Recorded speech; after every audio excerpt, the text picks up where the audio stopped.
해주세요. 아, 이렇게 해요? 네, 해주세요. 이렇게요? 네. 집콕요정 하경과 아, 이렇게? 아니요. 집콕요정 하경과 네, 경제 읽어주는 남자 김호소입니다. 와, 반갑습니다. 네, 반갑습니다. 저희 땀날 것 같아요. 얼굴 약간 빨개지셨는데 근데 더 화사하고 좋은데요? 네. 경제 이야기라고 무조건 어두울 필요는 없으니까. 좋습니다. 네, 저희 2021년의 경제 전망을 분야별로 살펴보고 있었는데요. 그러면 작년과 이어서 올해도 코로나19를 떼놓고서는 경제 이야기를 할 수가 없잖아요. 없죠. 그러면은 또 이제 백신 접종이 시작됐는데 코로나 극복이 되면 자연스럽게 우리의 경제도 다시 회복될 거라 확신하십니까? 네, 확신합니다. 오, 단호하시네요. 왜 그렇게 말씀드릴 수 있냐면 네. 그러니까 2020년부터 있는 그 경제 충격이 네. 코로나19로 인한 충격이기 때문에 또 코로나19가 종식 시점이 다가오고 그 다가오는 종식 시점을 결정짓는 요소가 또 백신의 보급이기 때문에 그쵸. 이것에 따라서 우리네 심리를 변경시켜주기도 하지만 또 기업들의 투자 심리도 변화시킬 수 있고 실제 기업들의 활동과 여러 액션들 이런 것들 자체가 바뀌기 때문에 이 코로나19의 확산 정도 그리고 백신의 보급 정도 이것들이 영향을 미치겠다라고 할 수 있습니다. 백신 전쟁이나 백신 여권 이 얘기는 왜 나오고 있는 걸까요? 백신 전쟁이라는 용어가 일단 등장했는데 네. 이게 모든 나라가 균등하게 백신을 보급하는 것이 아니라 왜냐하면 이 충격으로부터 극복하려면 코로나19 확산을 막아야 되는 거잖아요. 그쵸. 그러면 세계 각국은 백신을 너도 나도 빨리 보급해서 이 경제 충격을 완화하고 싶겠죠. 맞아요. 그런데 이 백신의 보급을 누가 장악하느냐? 당연히 선진국들이죠. 선진국들이 백신을 개발했고 우리나라처럼 개발된 백신을 제조하고 네. 또 보급하고 하기 때문에 사실 지금도 약 160여 개국은 백신을 구경하지조차 못했어요.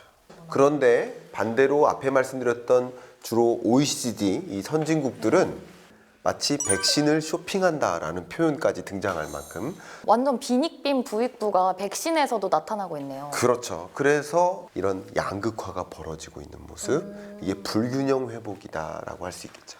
네, 그러면은 백신 전쟁이나 아니면은 이제 백신 여권 이야기가 나왔는데 발빠른 투자자분들은 또 막 투자를 생각하실 거란 말이에요. 네. 정확하게 나온 결정이 없지만 그래도 이게 그래도 내가 믿어봤으니까 한번 오르지 않을까 아니면 이건 떨어질 것 같으니까 빼야겠다라는 그런 투자 결정은 본인의 감에서 나오는 거니까 이제 그래야겠죠.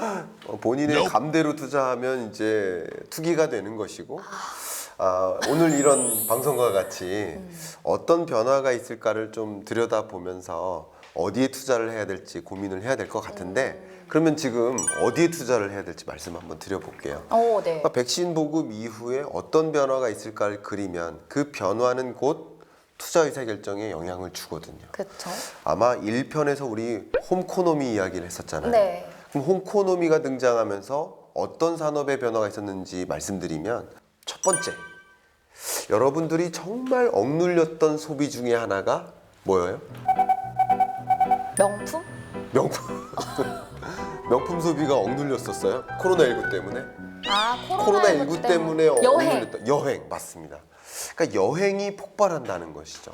폭발한다는 표현을 조금 중립적으로 표현하면 보복적 소비라고 합니다. 그러니까 보복적 여행을 적극적으로 나가요. 근데 실제 이 보복적 소비가 이루어지는 과정에서 세계 각국이 특히 이 백신을 먼저 보급한 선진국들이 쿼터를 시켜요. 네. 누구를? 백신 접종 완료한 사람들만 우리나라에 입국할 수 있어. 함의를 이 백신 여권이라고 표현하는 거죠. 그래서 그 스마트폰 어플리케이션이라든가 아니면 증서 같은 것들을 보여줘야만 입국을 허용해주는. 우리나라도 이미 속보에 떴는데요. 네. 뭐라고 떴냐면 백신 접종을 완료한 사람들에게 좀 필수적으로 해외에 가야 될, 당위적으로 가야 될 그런 계층들이 있을 거 아니에요? 예를 들어서 운동선수가 올림픽 출전한다든가 개인 사업적인 측면이라기보다는 네. 국가적인 측면에서 반드시 가야 될 그런 대상들을 선별해서 우선 접종하는 그런 제도를 마련하고 있고요.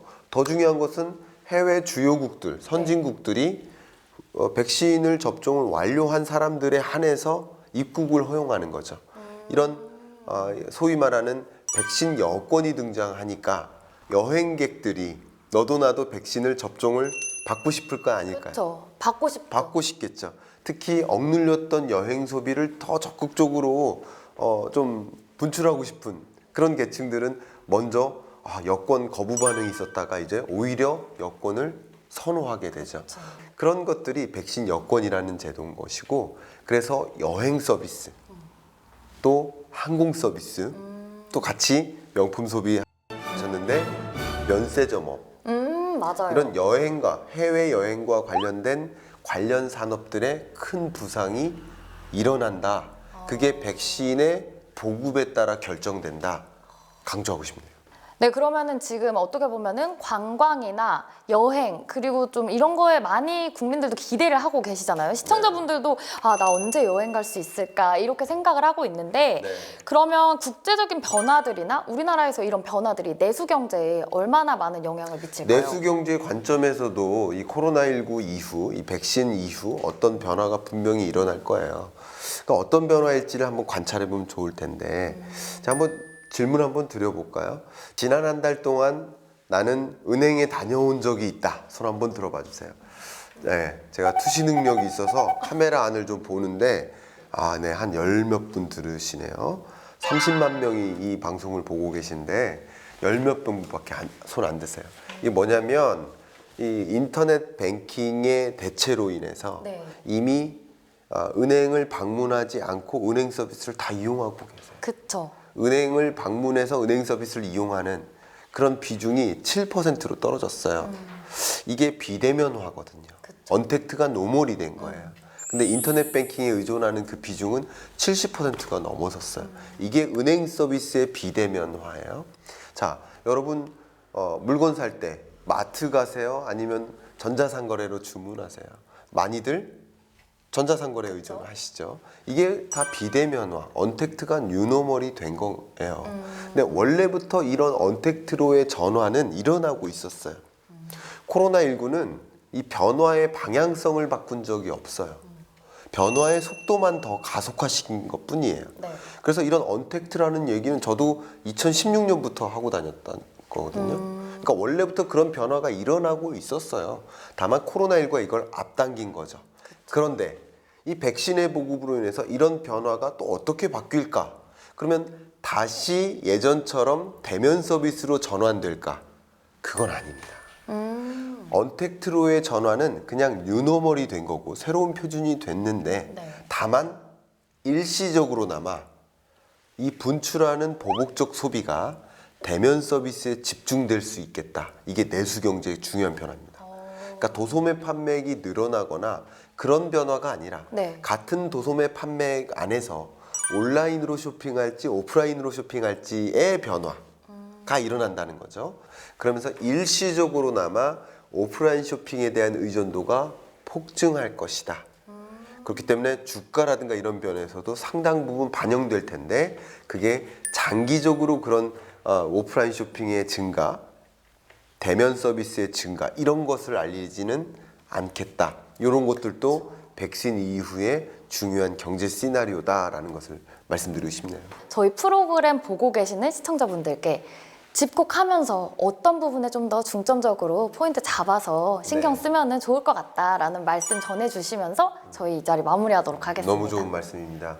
기업에 계시는 종사자, 근로자 여러분들이라면 기업의 비즈니스 전략들을 적극적으로 위에 발제를 하셔야 될 텐데 네. 그럼 백신 보급 시점에 따라서 오프라인 서비스, 대면 서비스에 일시적인 반등이 있다. 그럼 이런 반등이 있을 것을 시나리오로서 그리고 비즈니스 전략을 꾀해야 되지 않을까요? 그런 것들을 또 미리부터 유념하고 준비하시는 그런 과정이 필요하겠다 강조하고 싶고요.